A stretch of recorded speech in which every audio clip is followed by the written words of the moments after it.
नमस्कार, SBT news में आपका स्वागत है। पेश है 18 मार्च सोमवार सुबह 11:15 बजे राजस्थान की बड़ी खबरें।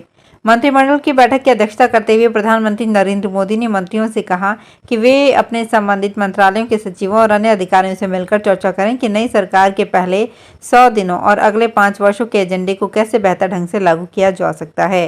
प्रधानमंत्री मोदी ने रविवार को मंत्रियों से नई सरकार के लिए पहले 100 दिनों और अगले 5 वर्षों के लिए एक रोड मैप तैयार करने को कहा है। जेईई भर्ती पेपर लीक मामले और प्रतियोगी परीक्षाओं में डमी कैंडिडेट्स बिठाने के मामलों को लेकर एसओजी का एक्शन लगातार जारी है। रविवार को जयपुर एसओजी की टीम ने दौसा जिला मुख्यालय और महुआ क्षेत्र के एक गांव में दबिश दी। एएसपी नरेंद्र मीणा के नेतृत्व में टीम ने आरोपी रिंकू शर्मा के लवकुश नगर के आवास पर तलाशी ली और कई घंटे तक सर्च किया। एसओजी की टीम महुआ के टिकरी जाफरान गांव भी पहुंची, जहां स्वरूप मीणा के घर पर दबिश दी गई। पेपर लीक मामले में एसओजी को राम स्वरूप मीणा की तलाश है, जिसकी गिरफ्तारी के लिए टीम द्वारा लगातार दबिश दी जा रही है। राजस्थान भाजपा प्रदेश अध्यक्ष सीपी जोशी के नेतृत्व में प्रदेश कार्यालय में रविवार को प्रदेश प्रवक्ता, पैनलिस्ट, क्लस्टर प्रभारी, संभाग मीडिया संयोजक और प्रदेश मीडिया कार्यकारिणी सदस्यों की बैठक आयोजित की गई। भाजपा प्रदेश अध्यक्ष सीपी जोशी ने बैठक को संबोधित करते हुए कहा कि प्रधानमंत्री नरेंद्र मोदी की जन कल्याणकारी नीतियों को अधिक से अधिक प्रचारित करने में मीडिया की अहम भूमिका है। ऐसे में मीडिया के सदस्यों के साथ भाजपा के प्रवक्ताओं और पैनलिस्टों का बेहतर संवाद होना चाहिए। लोकसभा चुनाव के आचार संहिता लगने के साथ ही प्रदेश में अधिकांश सीटों पर लोकसभा कार्यालय एवं मीडिया सेंटर शुरू हो चुके हैं। ऐसे में अब मीडिया सेंटर से प्रधानमंत्री नरेंद्र मोदी द्वारा युवा, गरीब, किसान और महिला उत्थान के लिए किए गए कार्यों का अधिक से अधिक प्रचार करना है। भारतीय किसान यूनियन के राष्ट्रीय प्रवक्ता चौधरी राकेश टिकैत ने कहा कि लोकसभा चुनाव में किसान अपनी मर्जी से कहीं भी वोट करे, लेकिन नोटा के बटन का प्रयोग ना करे। सरकार ताकत के बल पर आंदोलन को दबाने का काम करती है। पुलिस के बल पर किसानों को दबाया जा रहा है। किसानों को हर गांव से ट्रैक्टर आंदोलन शुरू करना होगा। किसान भवन पर आयोजित मासिक पंचायत में टिकैत ने प्रदेश सरकार की ओर से किसानों के बिजली बिल माफ करने की घोषणा को शगुफा बताते हुए कहा कि सरकार किसानों के साथ धोखा कर रही है।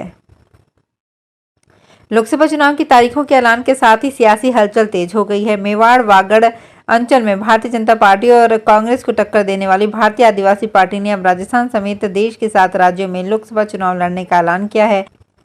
इसके साथ ही पार्टी पदाधिकारियों ने जयपुर में बैठक कर विधानसभा उपचुनाव के प्रत्याशी की घोषणा कर दिए हैं। वहीं लोकसभा के दोनों उम्मीदवारों की घोषणा पहले ही की जा चुकी है। सीकर में चौराहा बाबा खाटू श्याम का मेला परवान पर है। कल मेले का 7वां दिन था। मुख्य मेला 20 मार्च को आयोजित होगा। इससे पहले ही रविवार से खाटू में भक्तों की भीड़ जुटनी शुरू हो गई। भीड़ के चलते देर रात से दर्शनों की सभी लाइनें श्रद्धालुओं से भरी हुई नजर आई। रिंगस से पदयात्रा करके आने वाले भक्तगण तोरण द्वारा गुलाल से होली खेल रहे थे, तो कोई बाबा श्याम के भजनों पर थिरकता हुआ नजर आ रहा था। मेले में अब तक करीब 6 लाख से ज्यादा श्रद्धालु दर्शन कर चुके हैं। रणथंभौर वन क्षेत्र में घुसपैठ और वन्य जीवों की शिकार की घटनाएं लगातार सामने आ रही है।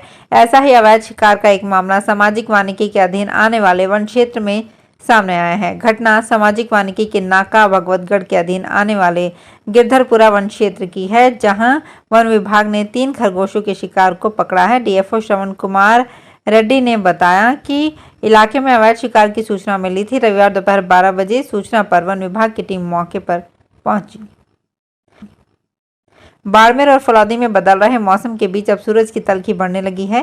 तापमान में भी उछाल आने से तेज गर्मी अब बेहाल करने लगी है।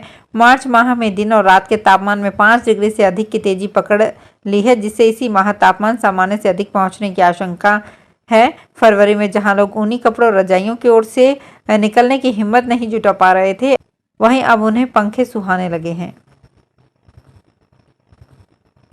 राजस्थान में लोकसभा चुनाव का बिगुल बज गया है। भाजपा ने चूरू से राहुल कसवा का टिकट काटकर पैरा ओलंपिक खिलाड़ी देवेंद्र झाझड़िया को टिकट दिया है।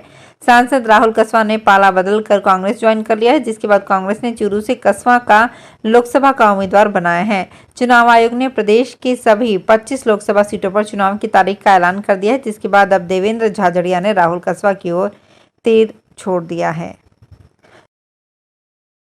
लोकसभा चुनाव की आचार संहिता लगने के साथ ही प्रत्याशियों के चुनावी खर्च का विवरण भी निर्वाचन आयोग ने जारी कर दिया है। आयोग के निर्देश पर उदयपुर जिला प्रशासन ने लोकसभा चुनाव में प्रत्याशियों के चुनावी प्रचार प्रसार में उपयोग होने वाले सामानों की किराया दर तय कर दी है। नेताजी 5 रुपए में समोसा, आलू बड़ा और कचौरी खिला सकेंगे। 11 रुपए में फूलमाला के स्वागत में पहन सकेंगे। इसके अलावा 210 रुपए का गुलदस्ता ले सकेंगे। उदयपुर लोकसभा क्षेत्र में 143 अलग अलग आइटमों की दरें तय कर दी गई है।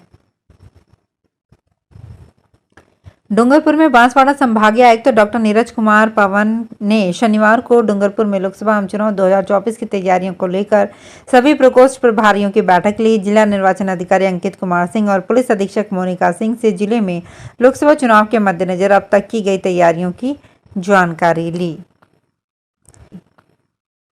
लोकसभा चुनाव की तारीखों के ऐलान के बाद राजस्थान में सियासी बयानबाजी तेज हो गई है, जहां हाल ही में कांग्रेस प्रदेश अध्यक्ष गोविंद सिंह डोटासरा ने कहा था कि बीजेपी ने चुनावी चंदे के जरिए देश का सबसे बड़ा घोटाला किया है। वहीं शनिवार को केंद्रीय मंत्री और अलवर से बीजेपी प्रत्याशी भूपेंद्र सिंह यादव ने कहा कि हार के डर के कारण पूर्व सीएम अशोक गहलोत, पूर्व डिप्टी सीएम सचिन पायलट एवं भंवर जितेंद्र सिंह सहित कांग्रेस के बड़े नेता लोकसभा का चुनाव नहीं लड़ रहे हैं। यादव ने शनिवार को अलवर जिला पार्टी कार्यालय में मीडिया से बातचीत कर कहा कि कांग्रेस के राष्ट्रीय अध्यक्ष मल्लिकार्जुन खड़गे की नहीं सुनी जा रही है। खड़गे कह रहे हैं कि पार्टी के बड़े नेताओं को लोकसभा का चुनाव लड़ना चाहिए।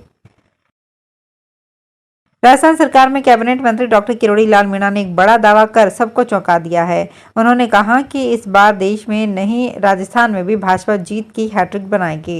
राजस्थान में भाजपा 25 लोकसभा सीट एक बार फिर जीतेगी। लोकसभा चुनाव को करीब देखते हुए कांग्रेस और भाजपा नेताओं के दल बदलने पर किरोड़ी लाल मीणा ने कहा कि कोई भी सांसद या विधायक दल बदल कानून के तहत ऐसा नहीं कर सकते हैं। सांसद रहते हुए भाजपा छोड़कर कांग्रेस में शामिल होने वाले एक बड़े नेता को आईना दिखाते हुए किरोड़ी लाल मीणा ने कहा कि ऐसे लोग मौका परस्त होते हैं। वल्लभ संप्रदाय के प्रधान पीठ श्रीनाथ जी मंदिर नाथद्वारा में कार्यरत सेवा कर्मियों को अब स्वास्थ्य बीमा योजना से जोड़ा जाएगा, जिसका पूरा खर्च मंदिर मंडल द्वारा किया जाएगा। मंदिर के सेवा कर्मियों को यह सौगात मंदिर के तिलकायत राकेश महाराज के 75वें जन्मोत्सव के अवसर पर मिली है। बीकानेर तकनीकी विश्वविद्यालय में deep learning and visual artificial intelligence विषय पर 2 दिवसीय अंतर्राष्ट्रीय कॉन्फ्रेंस का आयोजन किया गया। जनसंपर्क अधिकारी विक्रम राठौड़ ने बताया कि कार्यक्रम संयोजक डॉक्टर विशाल गौड़ के निर्देशन में आयोजित इस कॉन्फ्रेंस में यूएसए, रूस, जापान, चीन, साउथ कोरिया सहित 10 से अधिक देशों से 2 से 47 शोध पत्र प्राप्त हुए, जिसमें अंतर्राष्ट्रीय स्तर पर एक्सपर्ट्स ने प्रतिभागिता निभाई। संयोजक डॉक्टर विशाल गौड़ ने सभी अतिथियों का स्वागत किया। विवरण प्रस्तुत कर बताया कि इस अंतर्राष्ट्रीय सम्मेलन में विश्व भर से शोध पत्र भेजे गए हैं। शोध पत्रों का वाचन तकनीकी सत्रों के दौरान किया जाएगा, जिसमें से रिव्यू के पश्चात 40 शोध पत्र का चयन स्प्रिंगर जैसे प्रतिष्ठित जर्नल में प्रकाशित किया जाएगा। तो फिलहाल इस बुलेटिन में इतना ही, फिर हाजिर होंगे कुछ और बड़ी खबरों के साथ।